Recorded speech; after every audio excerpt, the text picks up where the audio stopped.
Assalamualaikum warahmatullahi wabarakatuh.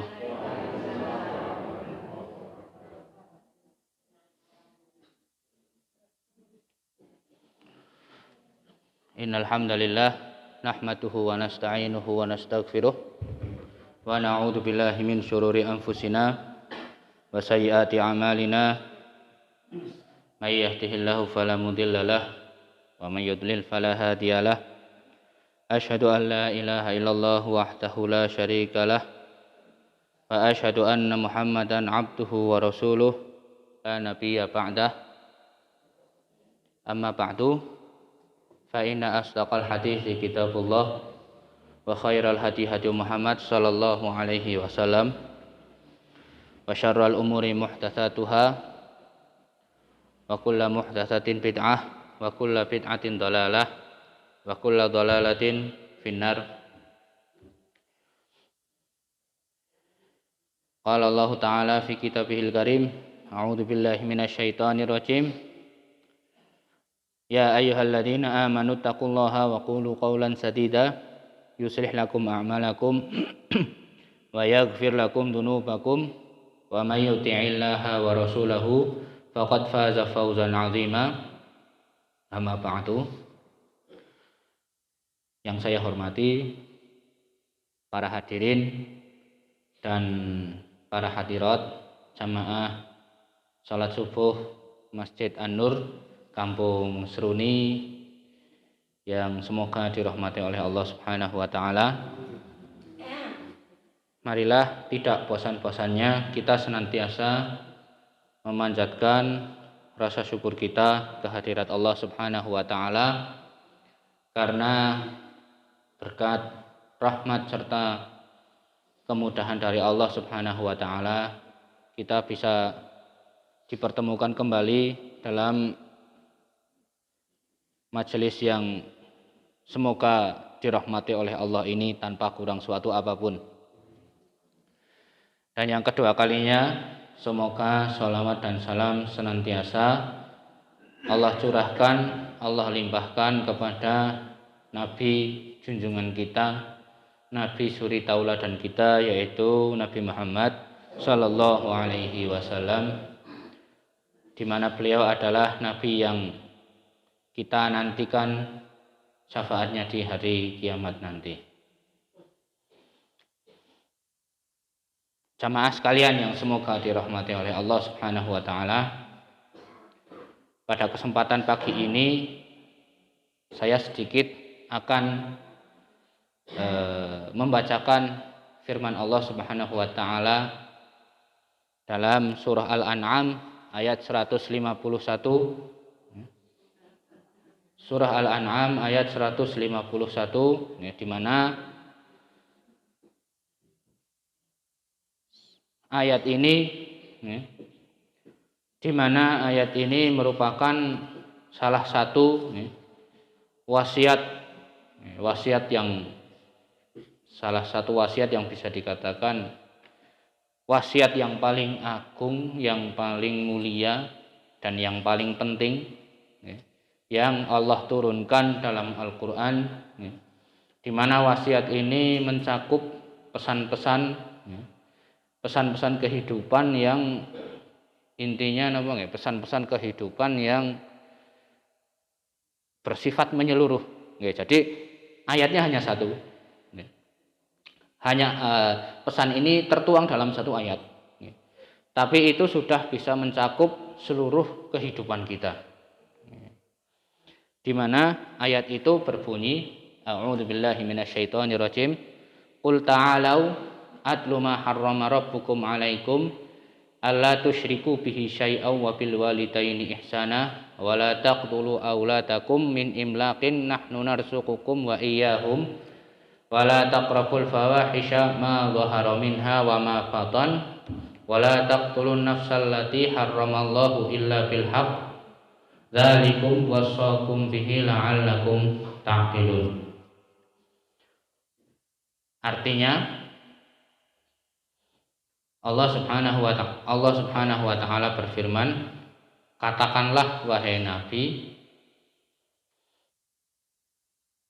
kepada seluruh manusia, Ta'alau itu maksudnya kemarilah, karena aku akan menyampaikan satu pesan penting.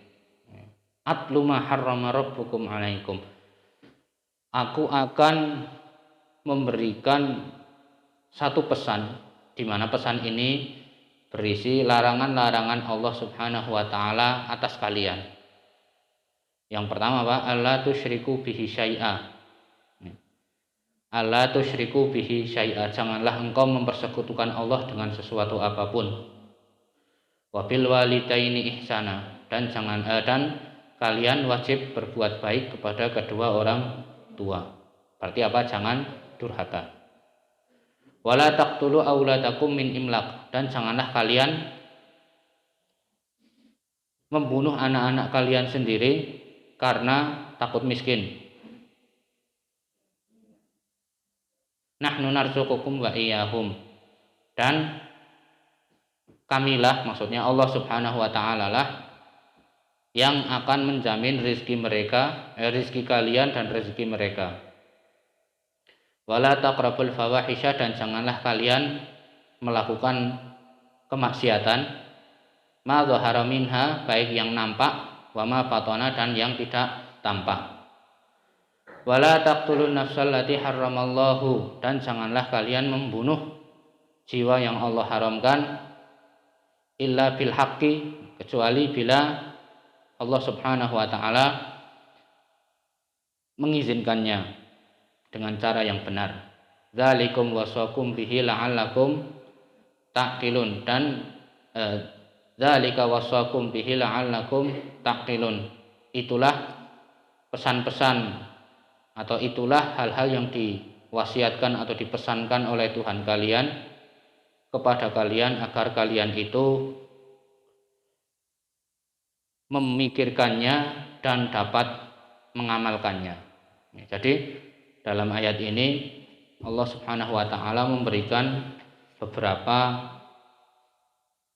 pesan penting kepada kita, di mana Allah Subhanahu wa taala dalam ayat ini memberikan banyak, atau istilahnya menyampaikan beberapa larangan-larangan. Perlu kita ketahui jamaah sekalian yang semoga dirahmati oleh Allah. Allah Subhanahu wa taala apabila memerintahkan sesuatu kepada kita, itu otomatis apa yang Allah perintahkan itu sudah pasti baik. Segala yang Allah perintahkan, segala apapun yang Allah perintahkan atau Rasulnya perintahkan, itu sudah pasti barang baik dan membawa kebaikan. Jadi tidak hanya baik tapi juga membawa kebaikan. Seperti misalnya Allah Subhanahu wa taala memerintahkan kita untuk menjalankan sholat 5 waktu misalnya. Dalam kita menjalankan sholat 5 waktu ini tentunya ada banyak kebaikan atau hikmah-hikmah yang bisa kita raih. Banyak kebaikan dan hikmah yang bisa kita raih. Dan kita nanti bisa membacanya sendiri, bisa melihat sendiri mungkin di beberapa artikel atau tulisan yang menyinggung tentang masalah hikmah-hikmah sholat dari sisi rohani. Jadi seperti misalnya sholat dari sisi rohani, dari sisi kejiwaan, dari sisi psikologis, itu ternyata ada banyak hikmahnya. Atau misalnya sholat dari sisi kesehatan, itu juga banyak hikmahnya. Dan yang jelas dan yang paling penting adalah sholat dari sisi ukhrawi, itu juga banyak kebaikannya. Nah, sebaliknya, hal-hal yang Allah larang, hal-hal yang Allah dan Rasulnya itu haramkan, itu sudah pasti adalah sebuah hal yang buruk, hal yang tidak baik. Apapun yang Allah larang, apapun yang Rasulullah itu larang, sudah pasti membawa keburukan. Baik itu berupa keyakinan maupun perbuatan, itu pasti ada dampak negatifnya. Hanya saja kadang kita tahu dan kadang kita tidak tahu. Nah, dalam ayat ini Allah Subhanahu wa taala menyampaikan kepada kita larangan-larangan yang bersifat keyakinan maupun larangan-larangan dalam masalah keyakinan ataupun larangan-larangan dalam masalah perbuatan. Di antara hal-hal yang bisa kita pelajari dari ayat ini, nomor satu, bahwasanya syirik itu, di sini Allah Subhanahu wa taala berfirman apa? Allah tusyriku bihi syai'a. Dan janganlah kalian mempersekutukan Allah dengan sesuatu apapun. Kalau kita bicara mempersekutukan Allah itu banyak sekali variasinya. Jadi yang namanya syirik itu, kesyirikan itu banyak sekali variasinya. Mungkin kita dalam kehidupan sehari-hari sadar atau tidak kita sering menyaksikan. Kita mungkin menyaksikan hal-hal yang memang sebetulnya itu kesyirikan. Baik itu berupa ucapan maupun perbuatan maupun keyakinan. Kenapa di sini syirik dicantumkan paling awal, nomor satu? Di sini Allah langsung berfirman, "Alla tusyriku bihi syai'a." Syirik, dosa syirik itu dicantumkan paling awal karena yang namanya kesyirikan itu adalah dosa yang paling besar. Apa itu syirik? Syirik itu kan apa? Seorang sahabat itu memberikan pengertian yang namanya syirik itu apa sih? Antaj'ala lillahi niddan wa huwa khalaqaka. Engkau, kata sahabat Nabi tersebut, tidak salah Abdullah bin Mas'ud atau siapa saya lupa. Kalau tidak salah Abdullah bin Mas'ud dia mengatakan antaj'ala lillahi niddan, di mana engkau menganggap adanya sekutu bagi Allah. Wa huwa khalaqaka, padahal dialah yang menciptakanmu.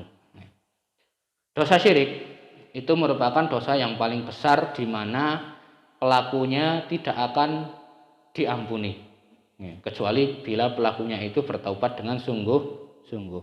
Kalau pelakunya sampai meninggal itu belum bertaubat, yang namanya kesyirikan ini, pelakunya kalau sampai meninggal belum bertaubat niscaya Allah Subhanahu wa taala mengharamkan bagi dia surga.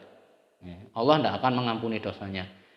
Berarti apa? Kalau Allah tidak mengampuni dosanya, otomatis dia tidak bisa memasuki surga. Allah berfirman, "Innallaha la yaghfiru ayyushraka bihi wa yaghfiru ma duna dzalika liman yasha." Sesungguhnya Allah Subhanahu wa taala tidak akan pernah mengampuni siapapun yang mempersekutukan dia sedikit pun. Allah tidak akan mentoleransi dosa syirik sedikit pun. Allah Subhanahu wa taala tidak akan pernah mentolerir kesyirikan sebesar apapun, baik itu syirik besar maupun syirik kecil. Adapun syirik besar, Allah Subhanahu wa taala tidak akan mengampuninya bila orang itu tidak mau bertobat. Wa yaghfiru ma duna dzalika liman yasha, dan Allah Subhanahu wa taala akan mengampuni dosa selain syirik jika Allah Subhanahu wa taala menghendaki. Maka daripada itu kita selaku seorang muslim perlu yang namanya sangat berhati-hati dengan kesyirikan, baik itu syirik perbuatan maupun syirik keyakinan maupun syirik dalam masalah ucapan. Nah, kenapa syirik itu adalah dosa yang tidak terampuni atau tidak bisa ditoleransi? Gambarannya seperti ini. Bayangkan misalnya ada satu gelas isinya air putih. Kalau kita datang ke rumah orang atau kita misalnya masuk ke rumah makan atau warung, di situ kita minta air putih, disuguhi air putih. Air putih itu selama isinya gelas itu, selama isinya masih air putih, kira-kira kalau kita disuruh minum kita akan mau minum atau tidak? Mau, leres kita. Tapi kalau gelas itu, nun sewu, mohon maaf, gelas itu, yang berisi air putih kejatuhan kotoran cecak, kira-kira walaupun sedikit kecil, kejatuhan kotoran cecak kecil, kira-kira kita mau minum nggak? Nggak mau, Kita tentu akan menolak minuman tersebut. Karena apa? Sudah kejatuhan kotoran, lah kan sedikit. Ya sedikit pohon tapi itu kotoran kok. Itulah gambaran kesyirikan. Walaupun ketoke titik, walaupun ketoke itu sepele, nggih. Tapi ternyata apa? Tidak bisa disepelekan. Nggih. Maka daripada itu kita wajib senantiasa waspada dan memperbanyak doa agar kita terhindar dari kesyirikan. Di antara doanya apa? Rabbana la tuzigh qulubana ba'da idh hadaitana wa hab lana min ladunka rahmah innaka antal wahhab. Ya Allah, janganlah Engkau sesatkan kami setelah Engkau beri kami petunjuk, dan berilah kami rahmat kasih sayang, karena Engkaulah Maha Pemberi. Ada lagi misalnya doa Allahumma inni a'udzubika min an usyrika bika syai'an a'lamuhu wa astaghfiruka lima la a'lamu. Ya Allah, sesungguhnya aku berlindung kepadamu dari perbuatan menyekutukanmu dengan sesuatu apapun, sedangkan saya tahu kalau perbuatan itu salah, dan saya memohon ampun kepadamu jika aku melakukan kesyirikan sedangkan saya tidak sadar. Nah, di antara doa-doa itu.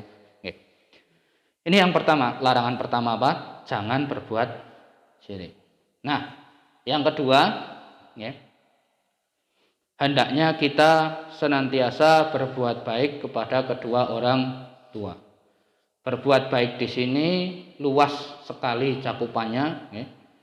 Berbuat baik di sini bisa berarti kita menghormati, menghormati orang tua kita, atau kita melakukan sesuatu yang memang di situ membawa manfaat bagi orang tua kita, apapun bentuknya.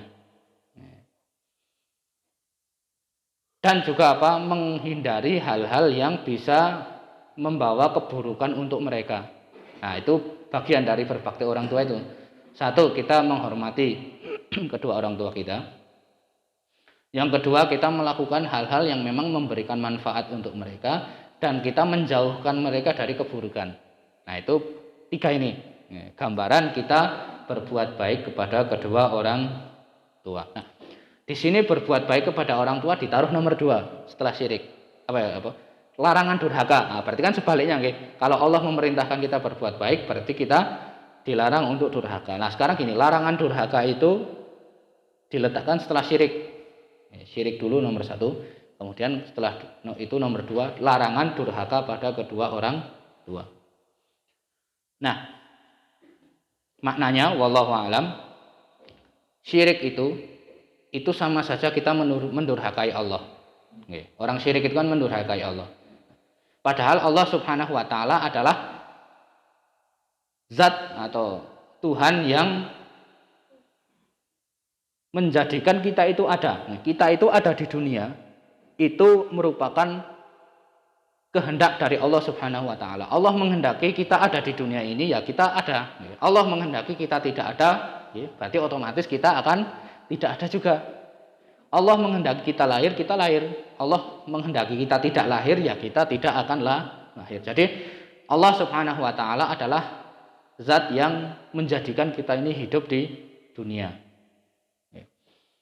Jadi penyebab langsung kita ini ada di dunia, penyebab langsung adalah kehendak Allah. Nah, berikutnya yang kedua ini penyebab tidak langsung. Kita ini ada di dunia lewat perantara orang tua kita. Penyebab langsungnya kita ada di dunia karena kehendak Allah, terus penyebab tidak langsungnya karena apa? Nah, lewat orang tua. Sehingga apa?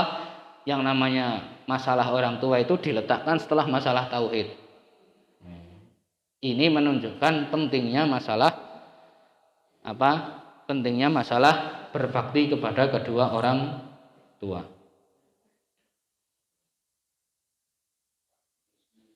Nah, berikutnya, kenapa kok nomor 1 masalah akidah dulu, baru setelah itu masalah apa? Birrul walidain. Kenapa akidah kok diletakkan sebelum birrul walidain? Ini menunjukkan bahwasanya akidah itu sangat penting. Kita tidak boleh berkompromi dalam masalah akidah terhadap siapapun. Hatta kepada orang tua kita tidak bisa kompromi kalau sudah menyinggung masalah akidah. Orang tua menyuruh kita misalnya nun sewu, orang tua misalnya menyuruh kita melakukan hal-hal yang menyelisihi akidah. Orang tua menyuruh kita melakukan hal-hal yang itu bertentangan dengan ajaran agama. Nah, hal yang perlu dilakukan di sini apa? Kita jangan menuruti kemauan mereka jika itu melanggar ajaran agama. Allah tetap yang nomor 1. Meskipun kita tetap harus menghormati kedua orang tua kita. Allah berfirman, wa in jahadaka ala an tusyrika bima laisa laka bihi ilmun fala tuti'huma wa shahibhuma fid dunya ma'rufa, kan gitu ayatnya. Jika kedua orang tuamu itu menyuruhmu untuk mempersekutukan Allah, maka janganlah engkau turuti kemauannya, akan tetapi engkau tetap harus menghormati dan berbuat baik kepada mereka selama hidup di dunia. Nomor 3, termasuk hal yang Allah larang dalam ayat ini adalah di sini diberi contoh membunuh anak karena takut miskin. Ini perbuatan orang zaman jahiliyah dulu. Dulu di zaman jahiliyah sering ada kasus membunuh anak karena dianggap membunuh anak karena takut miskin. Tidak berani khawatir tidak bisa memberi makan, akhirnya anaknya dibunuh. Nah, kebiasaan orang zaman jahiliyah dulu, orang Arab zaman jahiliyah dulu, itu punya kebiasaan gini. Kalau mereka punya anak laki-laki, mereka akan bangga dari lemahnya keimanan. Jadi berawal dari iman yang lemah, berlanjut pada kurang tawakal. Sifat kurang tawakal akhirnya berlanjut pada perbuatan dosa.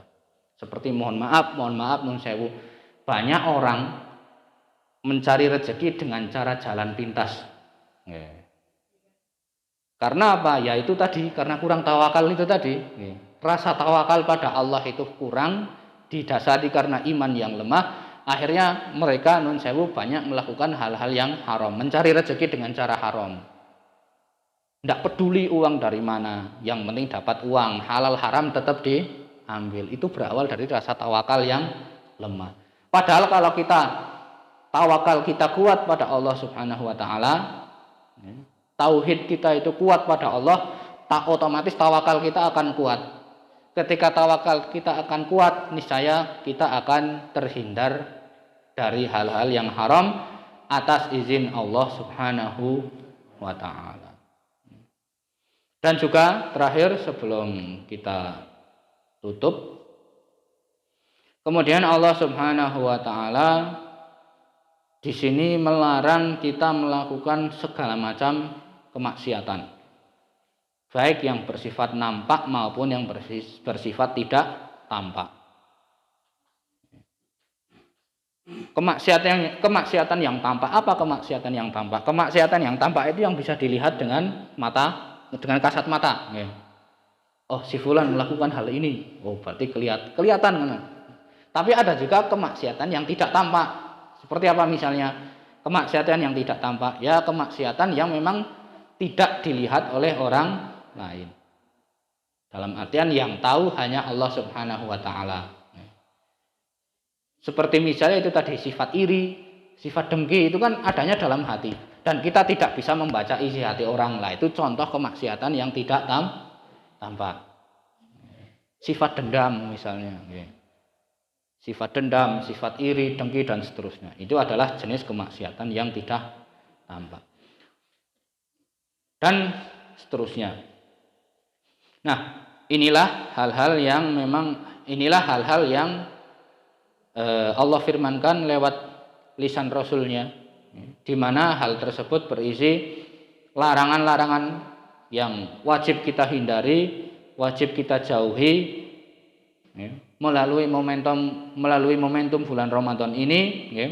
Kita jadikan Ramadan sebagai sarana untuk membersihkan jiwa, membersihkan badan kita, jiwa kita, membersihkan akidah kita, terutama yang nomor satu, membersihkan akidah kita, membersihkan hati, membersihkan diri dari segala macam hal-hal yang tercela.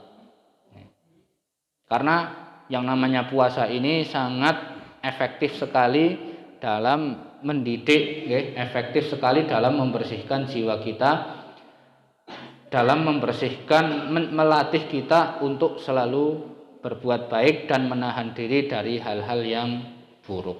Wallahu alam, mungkin ini saja yang bisa saya sampaikan pada kesempatan yang berbahagia ini. Semoga yang sedikit ini menjadi manfaat untuk kita bersama.